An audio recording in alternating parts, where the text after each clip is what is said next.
এই নাচ আত্মবিশ্বাসের নাচ, দৃঢ় আত্মপ্রত্যয়ী ঘাটালের লক্ষ্যে। চৌঠা মে রাজ্যে আবার তার দিদি আসছেন, আবার মুখ্যমন্ত্রী হচ্ছেন।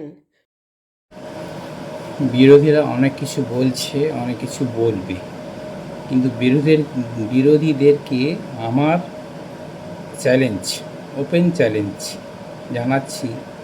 আগামী ৪ঠা মে ২০০+ সিট নিয়ে তৃণমূল কংগ্রেস চতুর্থবার সরকার গঠন করবে। নমস্কার, তৃপ্তিপাল কর্মকারের রিপোর্টে আমি শম্পা পাল। উড়বে সবুজ আবির। চৌঠা মে লক্ষ্মীর ভাণ্ডার নিয়ে উদ্দাম নাচে নাচবেন তিনি। তারই আগাম মহড়া সেরে নিচ্ছেন লক্ষ্মী। ঘাটালের এই লক্ষ্মী দিদি তথা মমতা বন্দ্যোপাধ্যায়ের অন্ধভক্ত এবং সমর্থক। লক্ষ্মীর ভাণ্ডার নিয়ে তার প্রচার এখন রাজ্য ছাড়িয়ে ভিন রাজ্যেও বহুল চর্চিত। নিজের আসল নামটাও যেন এই লক্ষ্মীর ভাণ্ডারের মধ্যেই হারিয়ে ফেলেছেন তিনি। লক্ষ্মীর আসল নাম লক্ষ্মীকান্ত কর্মকার, বাড়ি ঘাটালের ১৪ নম্বর ওয়ার্ডে। বরাবর ডানপন্থী সমর্থক তিনি।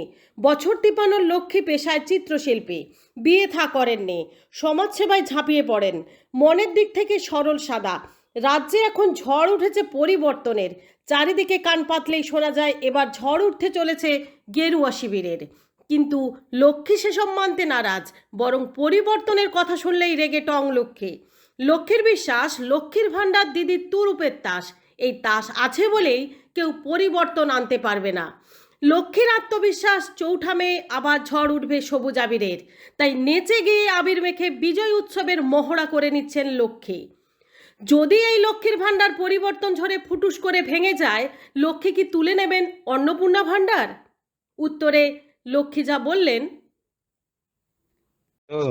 এই গেরুয়া ঝড়ে যদি লক্ষ্মীর ভান্ডার ফুটুস করে ভেঙে যায়, তাহলে কি লক্ষ্মী আবার লক্ষ্মীর ভান্ডার ছেড়ে অন্নপূর্ণার ভান্ডার হাতে তুলে নেবেন?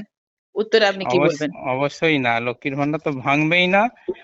আর উপরন্তু মানে লক্ষ্মীর ভান্ডারে যে জোর, সেই জোর আছে, সেই জোরের জন্য লক্ষ্মীর ভান্ডার তো ভাঙবে না। মানুষের প্রতি মানুষের ভালোবাসা লক্ষ্মীর ভান্ডার মানে মানে পুরোপুরি অপূর্ণ, মানে পূর্ণতাই লাভ করবে। সেখানে অন্নপূর্ণা ভান্ডার কোনো প্রয়োজন নেই, কেন অন্নপূর্ণা ভান্ডার হলো একটা মানে মিথ্যা প্রতিশ্রুতির ভান্ডার।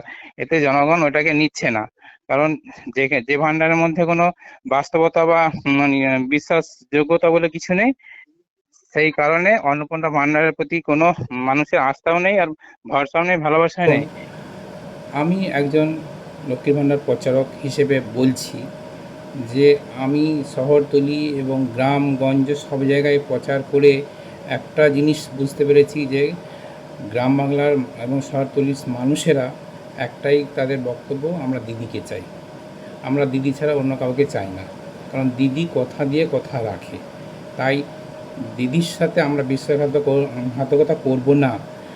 তাই দিদিকে চতুর্থবারের জন্য মুখ্যমন্ত্রী করে নিয়ে আসতে হবে, এটাই আমার দের কাছে প্রতিজ্ঞা।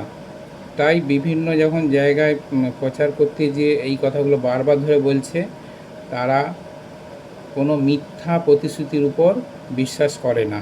এই যে অন্নপূর্ণা ভাণ্ডার, ওটা তো একটা ফলস। দিল্লিতে নির্বাচনে বলেছিল সরকার গঠন করলে দেবো, কিন্তু দেয়নি। বিহারে 10,000 করে টাকা দিয়েছিল পরিবার পিছু, সরকার গঠন করার পর সেখানে 10,000 টাকা করে যে দিয়েছিল সেটা সুদ সমেত নোটিশের মাধ্যমে ফেরত চেয়েছে। তাই এই মিথ্যাবাদীদেরকে এবং মিথ্যাবাদী বিজেপিদেরকে বিশ্বাস করে না বাংলার আপামর জনগণ। তাই তারা দিদির প্রতি আস্থা রেখেছে এবং আস্থা রাখছে। তাই 2026-এ ৪ঠা মে 200+ সিট নিয়ে চতুর্থবার সরকার গঠন করছে তৃণমূল কংগ্রেস সরকার। সেই আনন্দে আমি আগাম সবুজ আবির মেখে নিজেকে রাঙিয়ে তুলেছি এবং আরও আবির মাখছি। জয় বাংলা, জয় বাংলা, জয় বাংলা।